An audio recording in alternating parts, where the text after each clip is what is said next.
Lagos never sleeps, but that afternoon the sun pressed down on the city like a hot iron. Jacob Adeyemi, 20 years old, white shirt already clinging to his back, was walking home from his secretary job in Yaba when he saw her.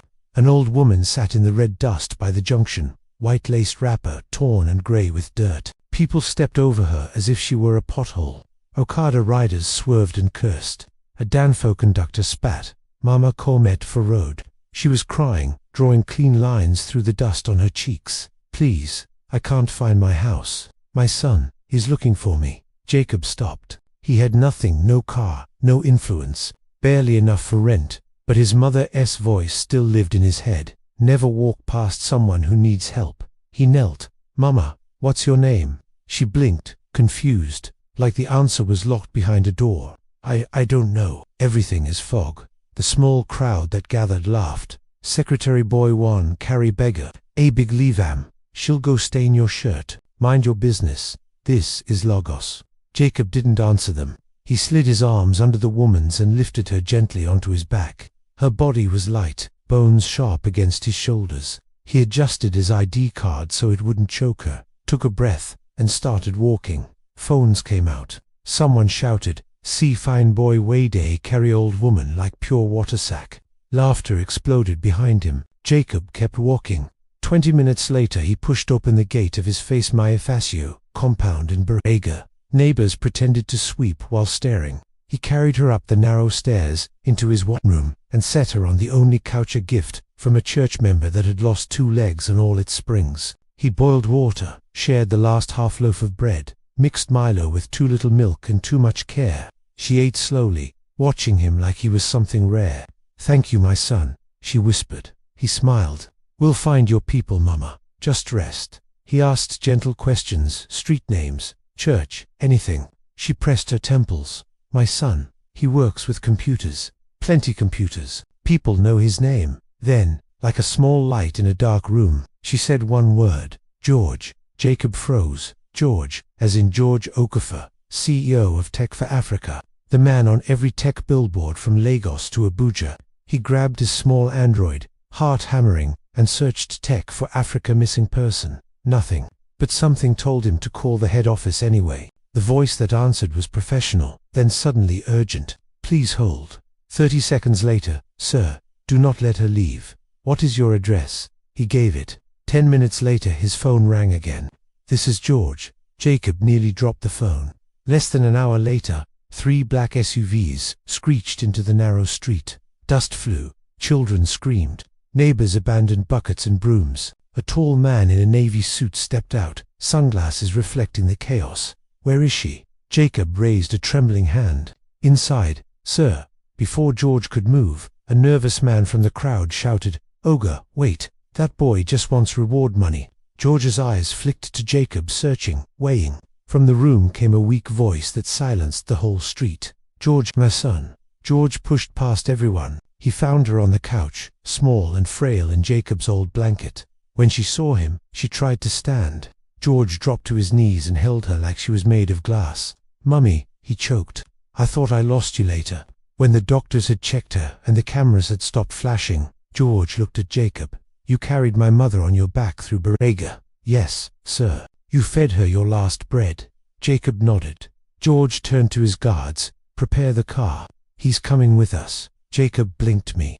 "Yes, I want you to see where kindness can take a man." The mansion in Lekki was another world. Marble floors, chandeliers, the smell of roses instead of open gutters. Jacob sat on the edge of a cream sofa, afraid to lean back. George didn't waste time. "Tomorrow you start as my special assistant. You'll live here until your place is ready. You've proven character is more valuable than any CV." Madame Janet, now bathed, dressed in clean Ankara, looking 10 years younger, patted the space beside her. "Come, my son, sit." That night, as Jacob lay in a bed bigger than his old room, Juliana knocked softly. "You did something beautiful today," she said. Then quieter, "But be careful. Kindness makes friends and enemies." He didn't understand until the next morning. Roland, George's PA of 5 years, watched him with cold eyes. "Fast learner," he said with a smile that never reached his eyes. "But kindness doesn't last long here. Loyalty does." 2 days later, a confidential file was leaked from Jacob's company account at midnight. When he was asleep, George was ice. Security, take his devices. Jacob was escorted out into the rain. He stood soaked outside the glass tower, whispers following him like smoke. That night he returned to the mansion dripping wet, desperate to explain. Juliana hid him, led him to Roland's study, and together they found the truth on a hidden laptop emails. Payments, proof that Roland had framed Jacob to protect his own embezzlement from the family charity, Project Mercy. They were caught copying files. George stormed in, furious until Juliana played the evidence. Roland was arrested that night. But the trail didn't end there. The money led higher to Uncle Adwale, George's father's best friend and board member, who had been siphoning funds for years. With Jacob's help, they set a trap. Adwale walked into the boardroom smiling, left in handcuffs.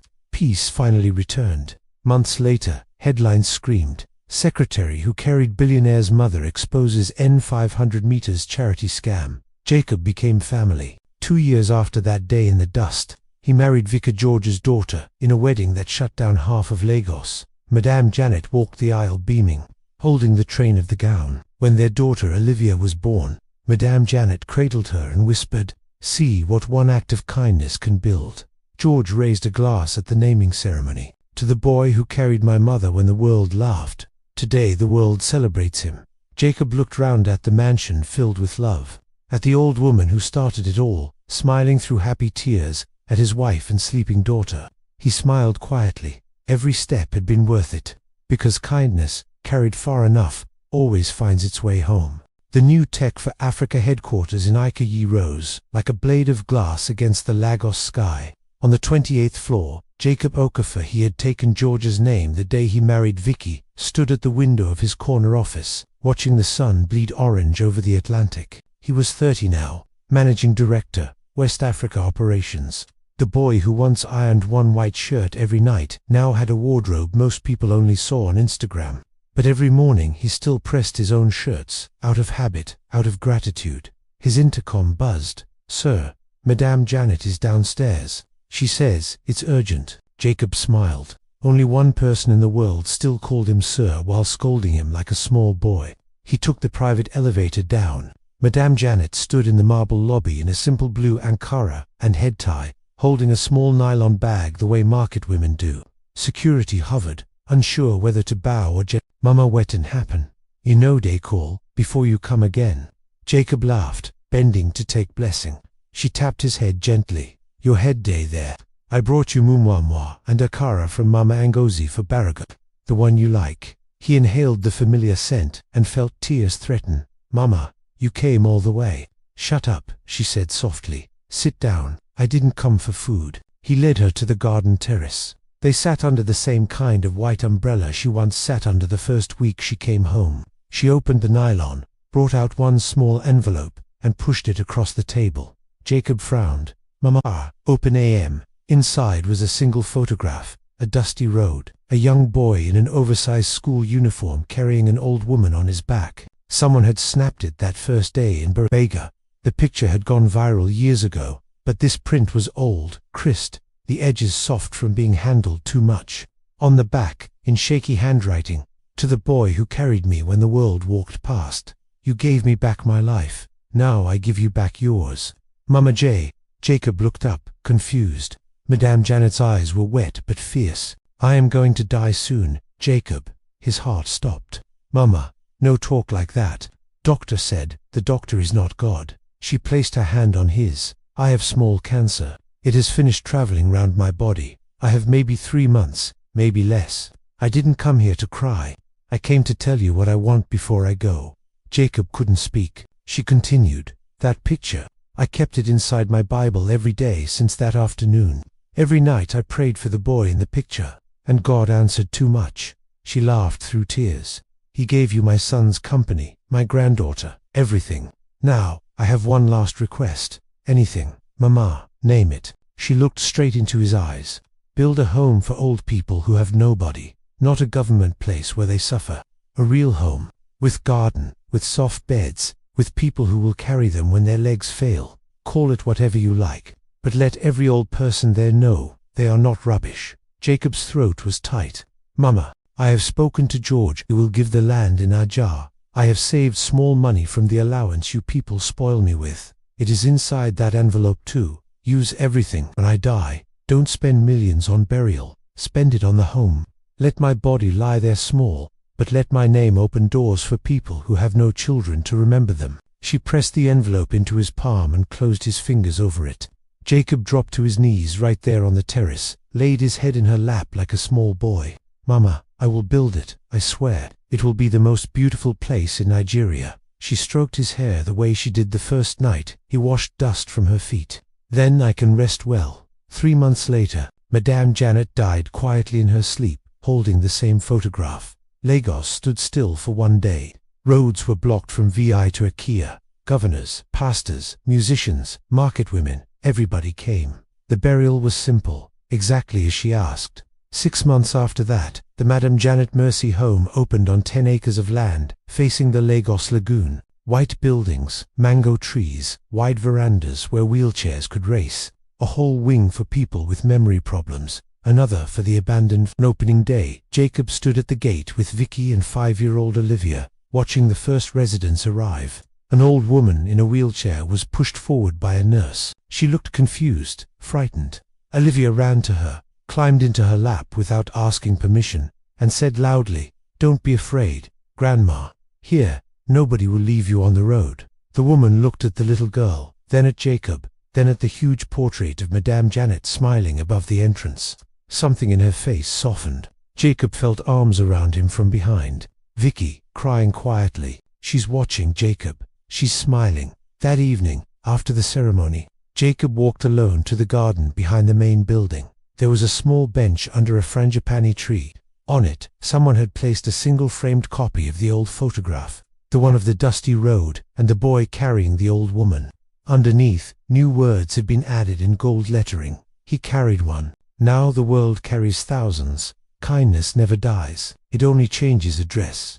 Jacob sat down, looked up at the stars beginning to blink over the lagoon, and for the first time in years, he spoke to the night the way he once spoke to his late mother. "Mama," he whispered, "I carried you home. Thank you for carrying me all the way here." A soft breeze moved the frangipani flowers. Somewhere inside the building, an old woman who had no family laughed at something a nurse said, and Jacob knew, with a certainty deeper than any boardroom victory, that the story had come full circle. The boy who once had nothing now had everything, because he once gave the little he had to someone who had even less, and the circle would keep turning, generation after generation, as long as someone, somewhere, still had the courage to stop on a hot, dusty road and carry a stranger home. The Madame Janet Mercy home was no longer one building. It had grown into a quiet empire.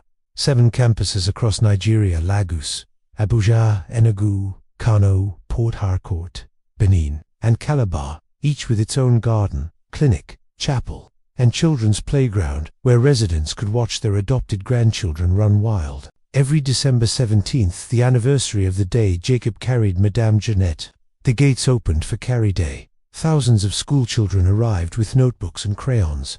Every resident told their story. Every child listened. Then the children took turns pushing wheelchairs, reading aloud, singing, dancing. By evening the compound rang with laughter that sounded like church bells. Olivia Okafor, now 15, tall like her mother, stubborn like her father, had made it her life's work. She ran the youth program herself, calling it the Carry Movement. Her slogan was simple: "One day you will be old. Start practicing kindness now." T-shirts with that line sold out in hours every year. But even empires have shadows. One humid afternoon in 2040, Jacob, now 50, grey at the temples, still pressing his own shirts, received a call from the Abuja campus. "Sir, there's a boy here, 13 years old. Says he has nobody. He's been sleeping at the gate for 3 days. Refuses to leave until he speaks to the man who carried the old woman." Jacob took the company jet. When he landed, the boy was sitting on the concrete, knees drawn up, school uniform 2 sizes too big, eyes too old for his face. Jacob crouched. "I hear you've been waiting for me." The boy looked up, chin high, but his voice cracked. "My grandmother died last month. She used to tell me the story of the man who carried Madame Janet on his back. She said if I ever had nowhere to go, I should find that man." that he would never turn me away. He reached into a torn nylon bag and pulled out a small, cracked frame. Inside was the same viral photograph, Jacob at 20, carrying Madame Janet through Barriga dust. The boy's hands shook as he held it out. She kept this by her bed. She said you were proof that God still sends people. Jacob felt the years collapse. He was 20 again, kneeling in red dust, hearing his mother's voice. Never walk past someone who needs help. He took the photograph gently, turned it over. On the back, in faded biro, to my grandson Chukwuebuka, if you are reading this, I am gone. Find the man in this picture. He will carry you too. Grandma comfort. Jacob looked at the boy, thin, proud, trying so hard not to cry, and felt Madame Janet's hand on his shoulder, the same way she used to do when he was new in the mansion. He opened his arms. The boy fell into them like he had been holding his breath for years. That evening Jacob called Olivia in Lagos. Baby, clear the blue room in the family wing.